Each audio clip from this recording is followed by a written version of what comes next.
Hello everyone, let's learn and grow class में आप सभी का स्वागत है। इस वीडियो में हम डिस्कस करेंगे कि जो सीटेट की एग्जाम होती है और जो एस टैट होता है, मतलब कि जो स्टेट टैट होता है, दोनों के बीच में डिफरेंस क्या होता है।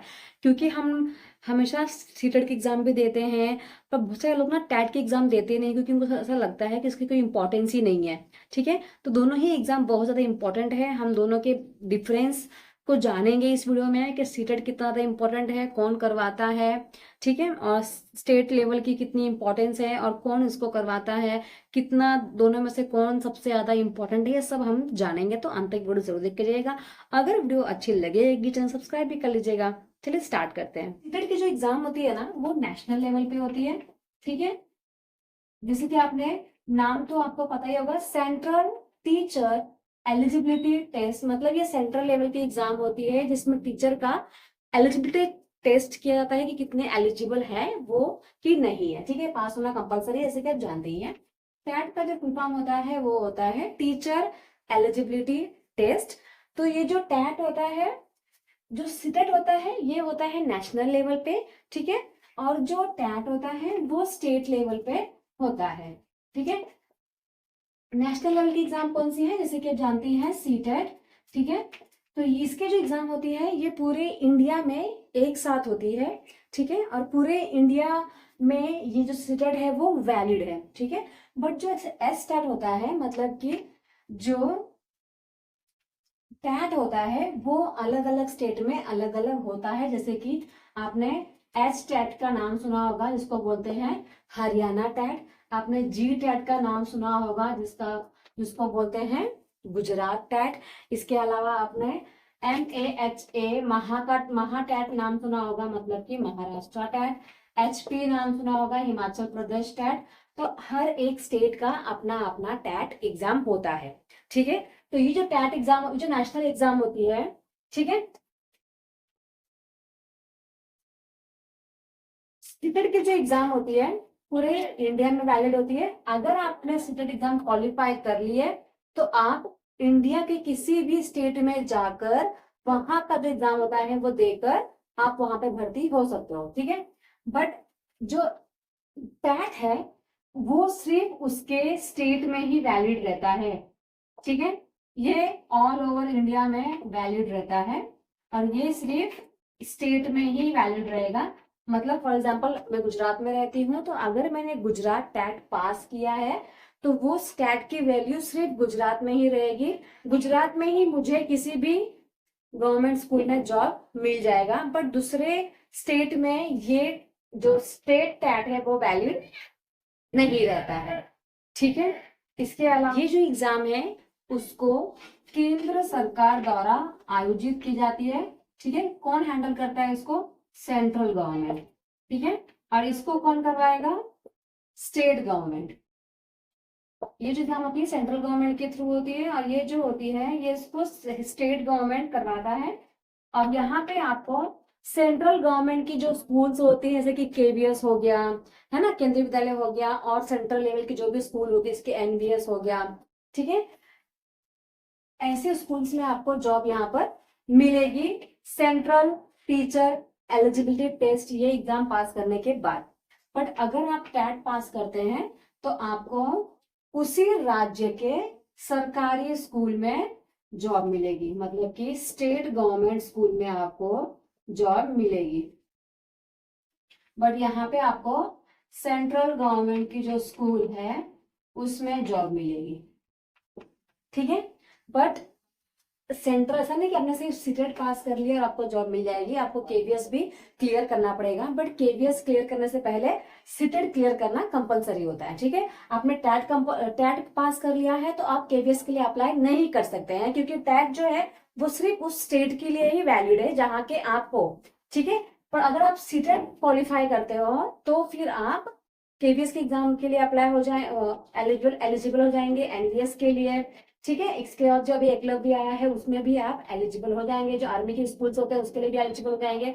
तो ये जो एग्जाम होती है सेंट्रल लेवल पे होती है। ठीक है, बट ये जो होगी स्टेट पे, सिर्फ स्टेट में ही आपको क्या करना है, एग्जाम देना है, क्वालिफाई करना है, और स्टेट में ही आपको जॉब मिल जाएगी, वो भी स्टेट गवर्नमेंट स्कूल्स में।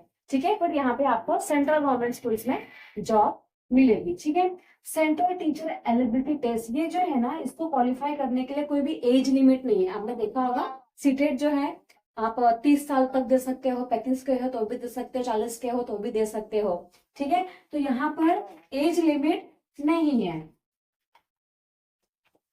ठीक है, बट यहाँ पर क्या है, एज लिमिट है। एज लिमिट है और हर एक स्टेट की एज लिमिट अलग अलग हो सकती है। ठीक है, फॉर एग्जाम्पल गुजरात में अगर लेडीज की एज लिमिट 40 है तो हो सकता है कि हरियाणा में 45 हो, राजस्थान में 50 हो, है ना। तो हर अलग अलग स्टेट में अलग अलग क्या हो सकते हैं, एज लिमिट हो सकते हैं। बट सीटेट के लिए कोई भी एज लिमिट नहीं है। बट सीटेट के लिए नहीं है, बट इसके अलावा केपीएस एनडीएस के तो एज लिमिट है ना, 40 साल तक की एज लिमिट है। तो आपको इससे पहले सीटेट को क्वालिफाई करना पड़ेगा। ठीक है, चलिए इसके बाद देखते हैं कि इस जो सीटेट है उसमें जो फीस होता है ना वो फिक्स होता है, जैसे कि आपको पता ही है ना। अगर आप एक पेपर देना चाहते हैं तो इसकी फीस 1000 रुपए है। अगर आप दोनों देना चाहते हैं तो इसकी फीस कितनी है, 1200 है ना। इसके अलावा अगर आप एस स्टेट देना चाहते हैं, मतलब कि स्टेट टैग देना चाहते हैं, तो इसकी जो फीस होती है वो फिक्स नहीं होती है ना। अलग अलग स्टेट में अलग अलग फीस हो सकती है, कहीं पे 500, कहीं पे किसी दूसरे स्टेट में 600, किसी दूसरे स्टेट में 700 हो सकती है। ठीक है, इसके अलावा ये नेशनल लेवल की एग्जाम है, पूरे इंडिया में होती है। तो हम लोग जानते हैं कि हमारा जो देश है वो बहुभाषित देश है, अलग अलग लैंग्वेजेस है। तो ये जो एग्जाम होती है डिफरेंट लैंग्वेज में कंडक्ट होती है। जैसे कि जो हरियाणा वाले हैं तो उनका जो पेपर आएगा वो हरियाणा लैंग्वेज में आएगा या इंग्लिश लैंग्वेज, दोनों दो लैंग्वेज हमको देखने को मिलती है ना। तो यहाँ पर डिफरेंट लैंग्वेज में आपको पेपर देखने को मिलेगा। जिस लैंग्वेज में आप सुटेबल हो उस लैंग्वेज में आपको पेपर देखने को मिलेगा। गुजराती, मराठी, आसामी, उर्दू, बंगाली, सारी लैंग्वेजेस देखने को मिलेंगी आपको। बट स्टेट टैट में क्या होता है कि यहाँ पे आपको कौन सा लैंग्वेज देखने को मिलेगा,